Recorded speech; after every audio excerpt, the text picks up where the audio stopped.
What is up, Pitt fans? Welcome to another edition of the PG Pitt Show brought to you by FanDuel. I'm Stephen Thompson. I cover Pitt athletics for the Pittsburgh Post-Gazette, and I'm coming to you from Chapel Hill, North Carolina, where I just saw the Pitt Panthers get beaten by the North Carolina Tar Heels 79-65. As usual, we've kind of structured these as, okay, let's talk about how it happened. Let's talk about the consequences of what happened and what this game says about the Panthers. And so, we'll start with how it happened.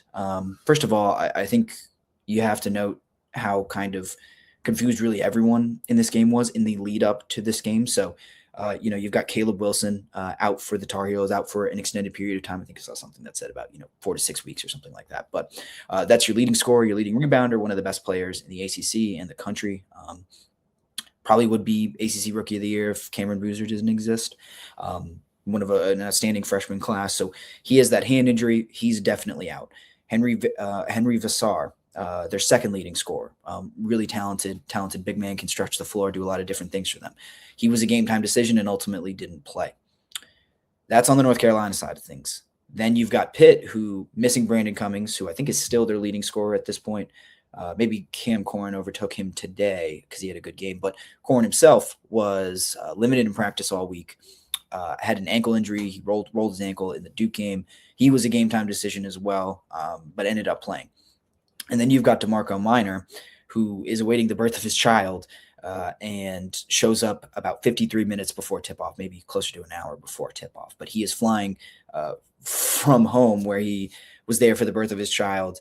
He lands at RDU at noon ahead of a 2 p.m. tip-off. He's running into the locker room at 1:07 p.m. So just a lot going on. The Panthers really, Jeff Capel told us after the game that he had 6 guys for practice this week, and so there's just not a lot of competition they could have done, not a lot of 5-on-5 work, between Corrin's situation, between Damarco Minor's situation, some injuries, some other absences, just guys being banged up. There's just not a ton that Pitt could have done, on the court actually in preparation for this game. So in general, everyone was just kind of dealing with a lot going into this game.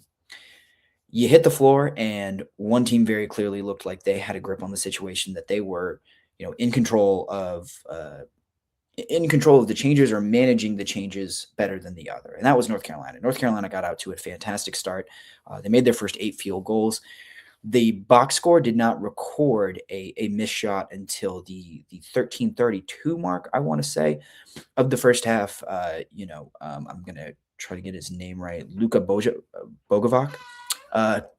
He missed a layup, but it was called for Cam Corrin gets called for a goaltending, so that one doesn't actually really count in the score sheet. So Pitt did not force a miss until, I want to say, the 13.5-minute mark, like I said. So during that process, they jump out to an 11-point lead at 16-5. Pitt is missing layups. They're missing open threes. That was really kind of the difference in this game. That was where, the game was pretty much decided, to be quite honest. Pitt essentially played North Carolina to a draw for the rest of the game, but just at no point did you ever feel like Pitt was going to be able to get back in and win this one. There was a moment towards the end of the second half. It was really the defense that was an issue early on. Pitt just provided no resistance. Jeff Capel told us post-game they had a game plan. They knew tendencies from the North Carolina's tendencies and just didn't execute the defensive game plan. There were some individual defensive issues. There were issues with individual defense, I should say. There were some schematic things that the players just weren't comprehending and weren't executing on the floor. And then there was, you can call it effort, you can call it effort issue, you can call it an issue with fatigue, but they were not getting back in transition. And transition defense continued to be a really tough thing for this Pitt team to accomplish or to be good at. So North Carolina, off of Pitt misses, off of some untimely turnovers, they were able to get easy offense. And that really helps when your 2 leading scorers are out. Seth Trimble and Derek Dixon, I thought, were remarkable in this game. Dixon's shot wasn't really falling, but I thought he commanded the game really well. Had 7 assists to just 1 turnover. Seth Trimble scored 19 points, tied for the team lead for him. Carolina was kind of firing all cylinders despite the issues that they had, the absences that they had. Pitt on the other side just kind of looked lost. They weren't really able to do much of anything. For the final about 14 minutes of the first half, they played some better defense, right? Like they started switching a little bit. They were able to force some misses. They were able to get some stops. And so as well as Carolina was playing, as well as they were shooting, particularly, they shot 53% in the first half. It didn't quite spiral out of control until the second half. Pitt was able to start kind of forcing some stops and clawing their way back into it. I think by the under 12 media timeout, I want to say Pitt was only down 7, or actually Pitt was only down 5. So they were competitive in this game despite all that they were doing wrong, but that poor start just really sunk them for the rest of the game. It just proved a hurdle that was just way too large for them to overcome. And then in the second half, Carolina catches fire again. They shot 46.7%. Excuse me, no, only 40% in the second half. But they really started to pour it on in the second half before garbage time really hit. So the Panthers just really couldn't stop them for most of the game. It wasn't until Carolina called the dogs off that you get to a 15-point margin. I think they played most of the second half down by 20 points. So look, the Panthers are thin, but they're also not.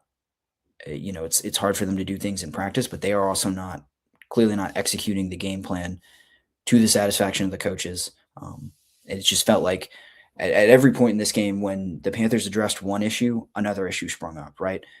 When they were able to kind of settle in defensively, that was when they stopped being able to execute offensively. When they got it to, 10 points, 12 points, the deficit, immediately it was followed by a turnover, a missed open shot, a missed layup, and then Carolina's running the other way and they give up a bucket.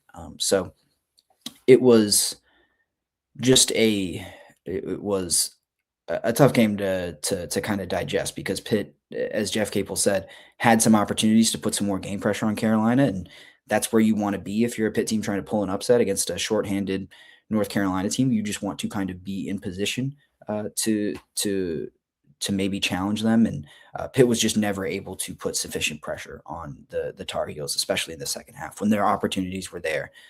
They just couldn't fix it. They just couldn't get over the hump and make this more of a game. So, look, they've lost 5 in a row. This was a really brutal stretch. It's now over. They'll get a week off. They'll get to regroup a little bit and then come back home to play Notre Dame next week. But we're continuing to stare down the barrel of an ACC that is stronger than it has been in the past, and Pitt is still at the bottom of the standings. They are not making up any ground. The likelihood that they play in the ACC tournament becomes less and less likely by the day. This is just, I'm not saying anything groundbreaking here, but this is just not a good team, and they missed too many opportunities, gave up too many easy baskets in a game that I thought coming in was obviously winnable. I have some egg on my face because I predicted a win. I thought, Carolina's 3-point defense wouldn't hold up. Pitt finished 7 for 19, which is about 37%, but it was just they were never very meaningful makes. There were some garbage time buckets thrown in there. I thought Carolina's lack of wouldn't have a ton of scoring depth, but you get Zayden High coming in and giving them a career high with 15 points. You get 19 points from Jaron Stevenson. Trimble takes on more of the scoring load as well. Luka Bogovac. Carolina had guys step up. Pitt did not have guys step up when they needed them. So it was just, I think, a missed opportunity, and I think an opportunity to show some growth, so some proof of concept. And this was not that. It was a rough watch. I thought after the Duke game there were some kind of redeemable parts of that loss. I thought that Pitt kind of showed some encouraging things. But this was not one of those games. And like I said, whenever one hole was plugged, a new leak sprung up somewhere else. And Pitt was just never able to put out all of those fires in order to make a run. So tough 5-game stretch. That 5-game stretch is over. The schedule softens up a little bit, but Pitt is still Pitt is down right now. They have got tons of guys nursing injuries. They're not able to practice a whole lot. It is just continues to be hard to imagine situations where this gets better for Pitt and they meaningfully improve before the end of the season.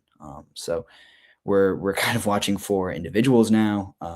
We're watching for maybe some signs of some hope going down the stretch, but it just seems increasingly like this Pitt team is not only thin, but they are not kind of firing on all cylinders, not operating at the highest level with the guys that they have, with the guys that they are able to use. And so that's how you get 2 games where you're down by 20 points again in the second half, and how you end up with 5 losses in a row and a 2-11 record in conference play.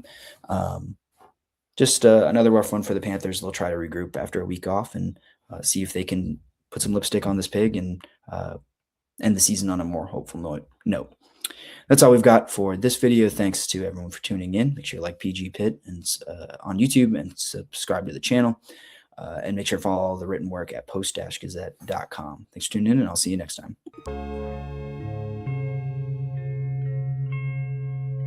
Thank you for checking out this content from Post-Gazette Sports. If you watch this video on YouTube, please like the video and subscribe to our channel. For all of the sports coverage the Post-Gazette has to offer, visit post-gazette.com.